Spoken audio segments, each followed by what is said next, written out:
Usiku muda saa 7 akaanza kunitomaza, akashikashika nilivyosimama, akashika kisu akaikatia chini yote. Nililala na mke wangu bila shida yote, hatuna vita naye. Sasa tukajifunika kwenye blanketi.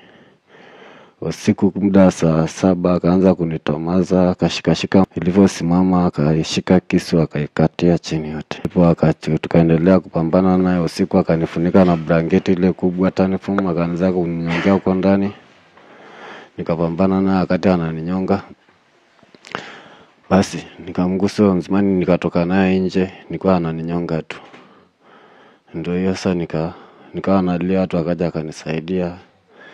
Akawa mwingine anaitwa Ale mwenyewe akanisaidia, ndio akanisaidia hapo, ndio akanitoa akaita watu.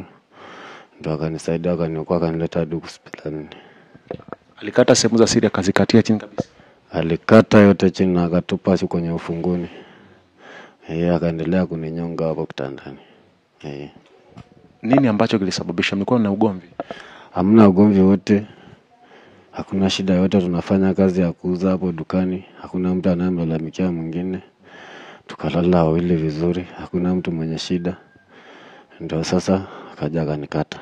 Si lazima tu na yeye si aipande. Lazima. Alivyosimamisha sasa, akanyanyua kisu akamfanyeje?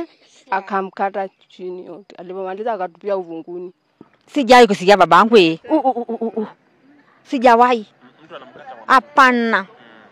Doi. Ajira tukutaja kaya itajai kusikia kabisa. Sisi kusema kwa sababu sisi kabila tu hata la Kimasai. Kishika hata mwanaume hivi shingo hivi. Ni kosa. Ni kosa. Mwanamume akupige lakini usitike nini?